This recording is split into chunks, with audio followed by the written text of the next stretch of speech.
তো এই প্ল্যাটফর্মে একটা ট্রেন চলে আসছে, আর ট্রেনটা আসছে হচ্ছে বানিহাল থেকে বারামুল্লা পর্যন্ত হয়তো যাবে। এটা হচ্ছে কাশ্মীরের ট্রেন। পৃথিবীর ভিতরে সবচেয়ে লম্বা যে ট্রেন টানেল আছে তার ভিতর দিয়ে আমরা এখন যাচ্ছি।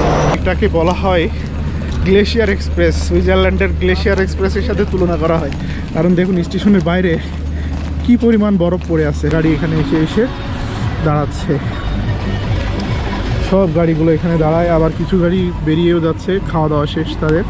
কাশ্মীর ভ্যালিতে ট্রেন চলে, এই বিষয়টি অনেকেই জানেন এবং অনেকেরই অজানা বিষয়। তবে আমি যখন খোঁজ পেয়েছিলাম অবাক হয়েছিলাম, কাশ্মীর উপত্যকায় ট্রেন চলে কিভাবে। তো সেই ট্রেন বরফের সময় চললে কিছুটা দিনের বেলা এমন দেখায়।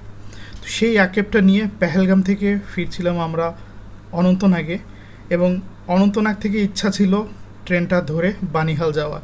তো উপরওয়ালার ইচ্ছাই সেই ইচ্ছাটা পূরণ হয়, তবে সেটা রাতের বেলা। আর সেই সুযোগটি লুফে নিয়ে বসে পড়ি ট্রেনে।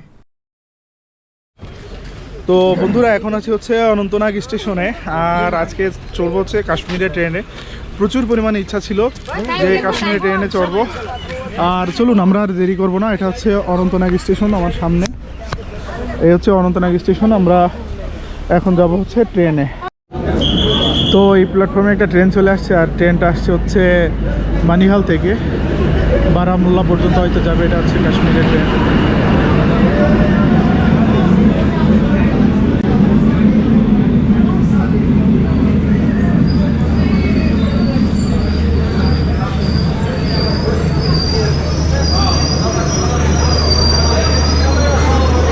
কাশ্মীর ভ্যালির এই ট্রেন কতটা জনপ্রিয় তা দেখেই বোঝা যাচ্ছে।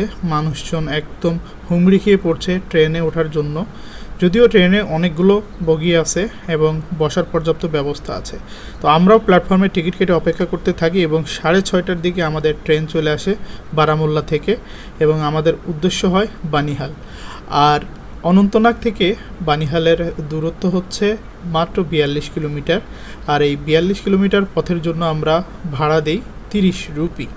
আর অবশেষে স্বপ্ন আমার সার্থক হয়, এই ট্রেনে আমি উঠে বসি। আর যদিও ট্রেনটা সন্ধ্যার দিকে যাচ্ছিল, তারপরও পরবর্তীতে আমরা দিনের বেলা কোনো এক তুষার শুভ্র সকালে ভ্রমণ করার চেষ্টা করব। আপাতত যতটুকু পেয়েছি এটাতেই আলহামদুলিল্লাহ। আপনাদেরকে বলে রাখা ভালো, এই ট্রেন বারামুল্লা থেকে বানিহাল টোটাল 135 কিলোমিটার রাস্তা কভার করে মাত্র 3 ঘন্টায়।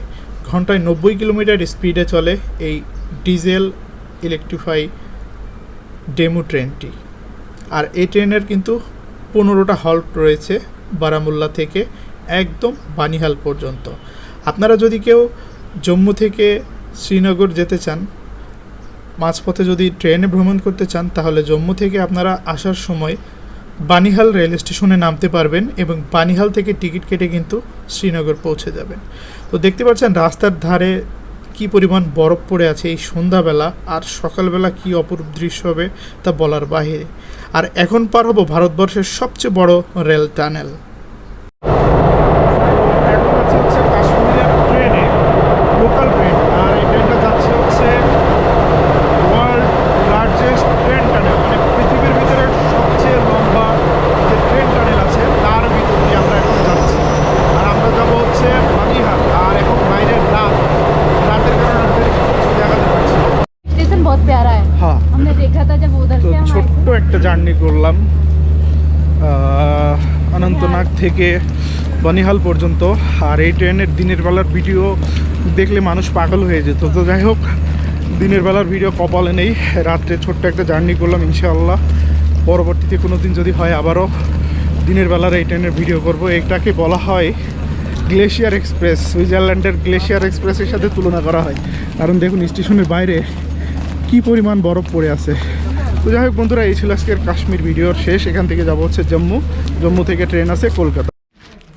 তো আমরা পেহেলগাম থেকে ফিরে আসছিলাম হচ্ছে অনন্তনাগে থেকে ট্রেন নিয়েছিলাম 30 রুপি করে, আর সেখান থেকে আসলাম হচ্ছে বানিহাল স্টেশন, পিছনে বানিহাল স্টেশন। আর বানিহাল স্টেশন থেকে আমরা নিয়ে নিচ্ছি হচ্ছে এই যে 7 সিটার গাড়ি, আর এটাতে আমাদের পার পার্সন প্রায় 500-550 মতন করে পড়ছে। নিয়ে যাবে হচ্ছে জম্মু, আর যদি স্টেশন পর্যন্ত নিয়ে যাই আরও 50 রুপি আসলে বেশি দেওয়া লাগবে, এবং 50 রুপি বেশি দিয়ে টোটাল লাগভগ 600 রুপি দিয়ে আমাদেরকে যেতে হবে হচ্ছে জম্মু স্টেশন। তো আমরা এতে জম্মু স্টেশন যাব, মোটামুটি আল্লাহর রহমতে পৌঁছে যাবো। আর সামনে হচ্ছে বানিহাল টানেল, আপনারা হয়তো যাওয়ার পথে এই টানেলের ভিতর দিয়ে গেছেন। আমাদের ট্রেনও আসলো মাত্র, আর এই ট্রেনের ভিডিওটা খুব সুন্দর করে বানানোর ইচ্ছা ছিল কিন্তু পারিনি। তো এখানে আসলাম রাতের বেলা। তো এই হচ্ছে বানিহাল স্টেশন, এখান থেকে ফিরছি। আল্লাহ হাফেজ।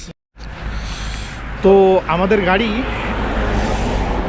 বানিহাল থেকে রওনা দিয়ে এখন যাচ্ছে হলো ইয়ের দিকে, জম্মুর দিকে। আর মাঝখানে একটা জায়গায় বিরতি দিয়েছে, আর জায়গাটা হচ্ছে দেখেন, এই জায়গা হচ্ছে পাটনিটপ আর উধামপুরের মাঝামাঝি একটা জায়গা, ঠিক আছে। যাচ্ছি আমরা হচ্ছে এখানে জম্মু। আর সামনে পাহাড়, যদিও ক্যামেরায় কতটা দেখা যাচ্ছে আমি জানি না, পাহাড় আর পাহাড়। আর আমাদের ঢাকা চিটাগাং হাইওয়েতে যেরকম কুমিল্লায় বিরতি দেয়, তো এটাও একটা জায়গা উধমপুর আর পাটনিটপের মাঝামাঝি জায়গা। এখানে এরকম হোটেল আছে অনেকগুলো। আর আমাদের গাড়ি হচ্ছে এটা, এই গাড়িতে আমরা আসলাম বানিহাল থেকে শেয়ারিং করে। বানিহাল স্টেশন থেকে পার পার্সন আমাদেরকে নিচ্ছে হচ্ছে কত,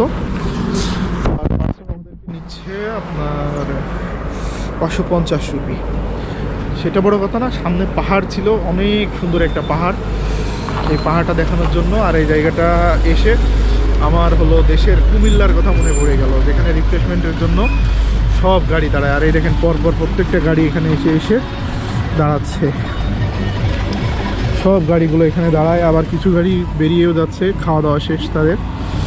রাত 8টায় বানিহাল স্টেশন থেকে রওনা দিয়ে আমাদের গাড়ি মাঝখানে এখানে যাত্রা বিরতি দেয়, এবং আমাদেরকে জম্মু পৌঁছে দেয় হচ্ছে রাত 12:30টার দিকে। এবং এই রাতে আমরা আর স্টেশনে যাইনি, কারণ পরের দিন সন্ধ্যায় আমাদের ট্রেন। এই জন্য আমরা জম্মু পৌঁছে একটা হোটেল নিয়ে নিই, আর এই হোটেলে আমরা রাত্রি যাপন করি। এবং রাত্রি যাপন করার পর পরের দিন সকালবেলা ব্রেকফাস্ট সেরে আমরা রওনা দিই হচ্ছে জম্মু স্টেশনের উদ্দেশ্যে। মাথাপিছু 10 রুপি করে আমরা জম্মু স্টেশনে চলে যাই। আর হোটেলের ভাড়া বিষয়ে যদি আপনাদেরকে বলি, আপনারা দেখতে পাচ্ছেন রুমটা কিন্তু অনেক বড়, এবং এখানে অ্যাটাচড বাথরুম আছে। তো এই রুমের ভাড়া পড়েছিল এক রাতের জন্য 700 টাকা। 700 টাকা দিয়ে এক রাতের জন্য এই রুমটা আমরা নিয়ে নাইট স্টে করে আমরা পরের দিন সকালে ব্রেকফাস্ট শেষ করে চলে যায় হচ্ছে স্টেশনে। বন্ধুরা, এই ছিল পেহেলগাম থেকে অনন্তনাগ থেকে বানিহাল হয়ে জম্মু আসার একটা ছোট্ট ভিডিও। ভালো থাকবেন সকলে, দেখাবে পরবর্তীতে নতুন ভিডিওতে। আল্লাহ হাফেজ।